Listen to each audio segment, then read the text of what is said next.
Friends, ಎಲ್ಲರಿಗೂ ನಮಸ್ಕಾರ. ರೇಖಾ ಅಡುಗೆ ಚಾನಲ್ಗೆ ಸ್ವಾಗತ. ತುಂಬ ಜನ ಡಿಫ್ರೆಂಟಾಗಿ ಏನಾದರೂ ಮಾಡಿ ತೋರಿಸಿ ಮೇಡಮ್ ಅಂತ ಕೇಳ್ತಾ ಇದ್ರಿ. ಸೊ ಇವತ್ತು ಡಿಫ್ರೆಂಟಾಗಿ ನಾನು ಬೇಬಿ ಪೊಟ್ಯಾಟೊ ಫ್ರೈ ಮಾಡೋಣ ಅಂದ್ಕೊಂಡಿದ್ದೀನಿ. ಇದು ತುಂಬ ಸೂಪರಾಗಿರುತ್ತೆ, ಸಖತ್ತಾಗಿರುತ್ತೆ. ಇದು ಹೇಗೆ ಮಾಡೋದು, ಇದಕ್ಕೆ ಬೇಕಾಗೋ ಇಂಗ್ರೀಡಿಯೆಂಟ್ಸ್ ನೋಡೋಣ. ನೋಡಿ, ಬೇಬಿ ಪೊಟ್ಯಾಟೊ ಅಂದರೆ ಚಿಕ್ಕ ಚಿಕ್ಕ ಆಲೂಗಡ್ಡೆ ಸಿಗುತ್ತೆ. ಅದನ್ನು ನಾನು ಸ್ವಲ್ಪ ನೀರು ಹಾಕಿ ಉಪ್ಪು ಹಾಕಿ ಬೇಯಿಸಿಟ್ಕೊಂಡಿದ್ದೀನಿ. ಸುಮಾರು 2 ವಿಸಿಲ್ ಬಿಟ್ಟಿದ್ದೀನಿ, ಕುಕ್ಕರಲ್ಲಿ ಬೇಯಿಸಿಟ್ಕೊಂಡಿದ್ದೀನಿ. ಸಿಪ್ಪೆ ಕೂಡ ತೆಗೆದಿಟ್ಕೊಂಡಿದ್ದೀನಿ. ಮತ್ತು ನೋಡಿ, ಒಗ್ಗರಣೆಗೆ ಆಗೋಷ್ಟು ಕರ್ಬೇವು ಸೊಪ್ಪು ತೊಗೊಂಡಿದ್ದು ಸುಮಾರು ಒಂದು 2 ರಂಬೆ, ಶುಂಠಿ ಬೆಳ್ಳುಳ್ಳಿ ಪೇಸ್ಟ್ ಅರ್ಧ ಟೇಬಲ್ ಸ್ಪೂನು, ಒಂದು 3 ಹಸಿರು ಮೆಣಸಿನ್ಕಾಯಿ ಕಟ್ ಮಾಡಿ ಇಟ್ಕೊಂಡಿದ್ದೀನಿ, ಒಂದು ಅರ್ಧ ಕಪ್ಪು ಕೊತ್ತಂಬರಿ ಕಟ್ ಮಾಡಿದ್ದೀನಿ, ಒಂದು ಟೊಮೊಟೊ ಕಟ್ ಮಾಡಿ ಇಟ್ಕೊಂಡಿದ್ದೀನಿ, ಒಂದು 2 ಈರುಳ್ಳಿ ಮೀಡಿಯಮ್ ಸೈಜ್ ಈರುಳ್ಳಿ ಕಟ್ ಮಾಡಿದ್ದೀನಿ. ಖಾರಕ್ಕೆ ಅಚ್ಕಾರದ ಪುಡಿ 1 ಟೇಬಲ್ ಸ್ಪೂನ್, ಧನಿಯಾ ಪುಡಿ ಅರ್ಧ ಟೇಬಲ್ ಸ್ಪೂನು, ಗರಂ ಮಸಾಲ ಒಂದು ಅರ್ಧ ಟೇಬಲ್ ಸ್ಪೂನು, 1/4 ಟೀ ಸ್ಪೂನ್ ಅರಿಶಿನ, ಜೀರಿಗೆ ಸಾಸಿವೆ 2 ಸೇರಿ 1 ಟೇಬಲ್ ಸ್ಪೂನ್ ತೊಗೊಂಡಿದ್ದೀನಿ. ಒಗ್ಗರಣೆಗೆ ಒಂದು 2 ರಿಂದ 3 ಟೇಬಲ್ ಸ್ಪೂನ್ ಎಣ್ಣೆ, ರುಚಿಗೆ ತಕ್ಕಷ್ಟು ಉಪ್ಪು. ಈಗ ಹೇಗೆ ಮಾಡೋದು ಅಂತ ನೋಡೋಣ. ನೋಡಿ, ಸ್ಟವ್ ಮೇಲೆ ಒಂದು ಫ್ರೈ ಪ್ಯಾನ್ ಇಟ್ಕೊಂಡು ಸುಮಾರು ಒಂದು 3 ರಿಂದ 4 ಟೇಬಲ್ ಸ್ಪೂನ್ ಎಣ್ಣೆ ಹಾಕ್ತಾಯಿದ್ದೀನಿ. ನೀವು ಇದ್ರ ಜೊತೆಗೆ ಬೆಣ್ಣೆ ಕೂಡ ಯೂಸ್ ಮಾಡ್ಬೋದು. ಬೆಣ್ಣೆ ಅಂದರೆ ಬಟರ್ ಕೂಡ ಯೂಸ್ ಮಾಡ್ಬೋದು, ತುಂಬ ಚೆನ್ನಾಗಿರುತ್ತೆ ಅದನ್ನು. ಮತ್ತು ಎಣ್ಣೆ ಕಾದ್ಮೇಲೆ ಸಾಸಿವೆ ಜೀರಿಗೆ ಹಾಕ್ತಾಯಿದ್ದೀನಿ. ನಾನೊಂದು ಫಂಕ್ಷನ್ಗೆ ಹೋಗಿದ್ದೆ, ಫಂಕ್ಷನಲ್ಲಿ ಪಲ್ಯ ಹಾಕಿದ್ರು, ತುಂಬ ಇಷ್ಟ ಆಯಿತು ನನಗೆ. ಸೊ ಅದಕ್ಕೋಸ್ಕರ ನಿಮ್ಮ ಜೊತೆ ನಾನು ಶೇರ್ ಮಾಡ್ಕೊತಾ ಇದ್ದೀನಿ. ನೋಡಿ, ಇದಕ್ಕೆ ಹಸಿಮೆಣಸಿನ್ಕಾಯಿ, ಈರುಳ್ಳಿ, ಕರಿಬೇವು ಅದೆಲ್ಲ ಹಾಕಿ ಚೆನ್ನಾಗಿ ಫ್ರೈ ಮಾಡ್ಕೊತಾ ಇದ್ದೀನಿ.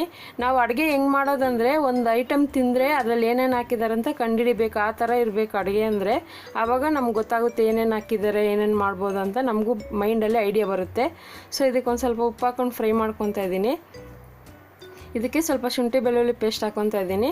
ನಾನು ಹಂಗೆ ಫ್ರೆಂಡ್ಸ್, ಎಲ್ಲಾದರೂ ಹೊರಗಡೆ ಹೋದಾಗ ಊಟ ಮಾಡಿದಾಗ ನಾನು ಟೇಸ್ಟ್ ಮಾಡೇ ಏನೇನು ಹಾಕಿದ್ದಾರೆ ಅಂತ ಕಂಡುಹಿಡಿದು ಬಿಡ್ತೀನಿ. ಅಷ್ಟು ಅಡುಗೆ ಅಂದರೆ ನನಗೆ ಅಷ್ಟೊಂದು ಹುಚ್ಚು.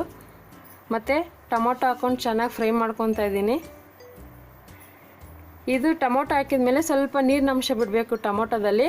ಮತ್ತು ಇವಾಗ ಸ್ಪೈಸಸ್ ಹಾಕ್ತಾಯಿದ್ದೀನಿ. ಸ್ಪೈಸಸ್ ಹಾಕಿದ ಮೇಲೆ ಸ್ಟವ್ ಸಿಮ್ಮಲ್ಲಿ ಇಟ್ಕೊಂಬಿಡಿ.